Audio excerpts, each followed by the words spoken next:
Ton cerveau ne fait pas la distinction entre le réel et l'imaginaire, puisque ton cerveau n'est pas en contact direct avec la réalité.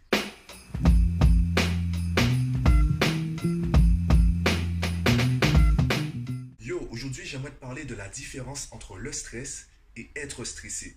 Le stress en tant que réaction émotionnelle de ton corps et être stressé, ou du moins rester stressé, cet état émotionnel qui va durer dans le temps et qui sera un danger pour toi. Le stress, il est normal. Le stress, c'est ton corps, ton esprit, ton inconscient, ton subconscient qui te disent attention, il y a un danger, il faut que tu fasses quelque chose, il faut que tu agisses, fais attention, maintenant là, il faut que tu prennes une décision, sinon quelque chose de négatif va t'arriver. C'est ça que t'indique le stress. Par contre, rester stressé, l'état de stress, c'est un état émotionnel, c'est un état corporel où ton corps en fait est en état d'alerte, il va commencer à dépenser plus d'énergie qu'il ne peut en produire sur le court terme.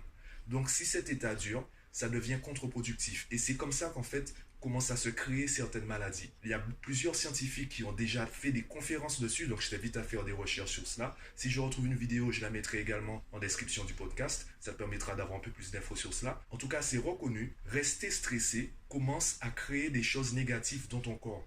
Et c'est pour cela qu'on dit que les pensées sont créatrices. Ton cerveau ne fait pas la distinction entre le réel et l'imaginaire, puisque ton cerveau n'est pas en contact direct avec la réalité. Ce que ton cerveau voit, eh bien, ce sont les signaux électriques que tes yeux lui ont envoyés. Ce que ton cerveau sent comme odeur, eh bien, ce sont les signaux électriques que ton nez lui a envoyés. Il suffit que tu commences à visualiser la situation, à visualiser même les détails, et ton cerveau va vraiment se croire dans cette situation. Donc si tu commences à penser à des choses négatives, eh bien ton cerveau va se mettre dans une énergie négative. Si tu commences à penser à des situations stressantes, tu vas commencer à stresser. Faut-il que tu combattes le stress? Non. On parle bien de gestion du stress. On ne parle pas de combat contre le stress. Le stress peut être un outil intéressant. Le stress fait partie de notre instinct de survie. La différence, c'est que le stress n'est pas fait pour durer. Tu n'es pas censé rester stressé. Tu es censé l'être à des moments clés. Il y a des moments où le stress peut te sauver la vie. Par contre, s'il dure trop longtemps, eh bien c'est là qu'il devient contre-productif. Donc c'est à toi de déterminer, c'est à toi de jauger les bons moments. Et il y a malheureusement cette pression sociale. Je prends l'exemple de l'orientation au collège et surtout au lycée. On commence à te demander quel métier tu veux faire plus tard. Tu m'as peut-être déjà entendu parler de ce sujet. Avec mes clients, je ne leur demande pas quel métier ils voudraient faire plus tard. Surtout quand je travaille avec des enfants, je ne leur demande pas quel métier tu veux faire plus tard. Je leur demande comment vous vous voyez dans 10 ans. Comment tu te vois dans 10 ans. Est-ce que tu te vois vivre ici, là où tu es actuellement? Est-ce que tu te vois travailler à l'extérieur, plutôt dans un bureau? Avec qui tu te vois être? Est-ce que tu te vois dans une équipe où tu préfères travailler seul? Est-ce que tu préfères suivre les instructions ou donner les instructions? En fonction de tous ces paramètres, tu vas pouvoir visualiser la situation que tu vises. Et ensuite, tu auras juste à déterminer les métiers, les voies professionnelles qui correspondent à la situation que tu vises, ainsi qu'à ta personnalité, aussi bien tes passions que tes talents. Commence par réfléchir à la situation que tu vises et ensuite trouve les situations que tu connais déjà qui correspondent à l'objectif que tu veux atteindre. Et pareil pour le stress, arrête de vouloir fuir le stress. Arrête de le voir comme un danger, comme un ennemi. Le problème, c'est surtout quand tu restes stressé. Le problème, c'est quand tu ignores comment gérer ce stress. Et je vais terminer sur cela. Il y a un univers que j'adore, c'est l'univers des X-Men. Alors, je ne te demande pas d'être un accro au Marvel pour comprendre ce que je dis. Juste, dans cet univers, ce que j'apprécie, c'est le parallèle qu'on peut faire entre nos talents et la mutation génétique qui est présente dans cet univers des X-Men.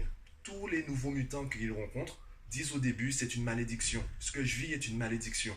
Et on leur apprend à gérer cette mutation. On leur apprend à contrôler leur pouvoir et à en faire une bénédiction. Et finalement, ils comprennent que ce n'est pas la mutation génétique qu'ils ont depuis la naissance qui est une malédiction, c'est surtout qu'ils ne savaient pas comment exploiter cette mutation génétique. Donc le problème, ce n'est pas ce que tu vis, le problème, c'est la manière dont tu choisis de le vivre, la manière dont tu choisis de réagir. C'est toi qui décides si c'est une malédiction ou si c'est une bénédiction. C'est toi qui as le contrôle de ta vie. Tu peux maîtriser cela. Tu ne peux pas, par exemple, contrôler les actions des autres. Par contre, tu peux contrôler tes réactions. Quand une personne t'insulte, c'est toi qui choisis d'être en colère. C'est toi qui choisis de réagir à l'insulte avec de la colère ou une autre insulte. C'est toi qui choisis de réagir à cela. La personne, elle a réalisé son action, c'est toi qui as choisi ta réaction. Donc pareil pour le stress, n'essaye pas de le fuir, n'essaye pas de le combattre car il fait partie de ton instinct de survie. Apprends plutôt à le gérer. Et c'est ce que je t'apprends à faire à travers ma formation et également mon accompagnement, donc mon coaching. Je ne vais pas t'apprendre à combattre le stress. Je ne vais pas t'apprendre à fuir le stress. Je vais t'apprendre à le comprendre. Je vais t'apprendre à mieux le gérer pour atteindre tes objectifs. Ça peut être atteindre tes objectifs personnels ou professionnels, donc à travers la gestion du temps par exemple. Le stress va intervenir suivant différents modèles, différentes facettes de ta vie. Et c'est toujours du stress. Les méthodes ne sont pas très différentes suivant le domaine. Effectivement, je vais personnaliser les méthodes suivant le domaine dans lequel tu vas me solliciter. C'est toujours la même réaction émotionnelle et la même façon de surpasser cet état émotionnel. Tu peux aussi décider de rester sur les techniques de relaxation. Elles fonctionnent. Si on en entend parler, c'est parce qu'elles fonctionnent. Sauf que ça reste des techniques. Moi, je ne te parle pas de techniques. Les méthodes que je vais te montrer, c'est vraiment pour un style de vie. C'est vraiment des habitudes à mettre en place au quotidien. Des choses à mettre en place pour anticiper le stress, pour anticiper les réactions émotionnelles. Pour qu'au moment où elles arrivent, tu saches déjà quoi faire.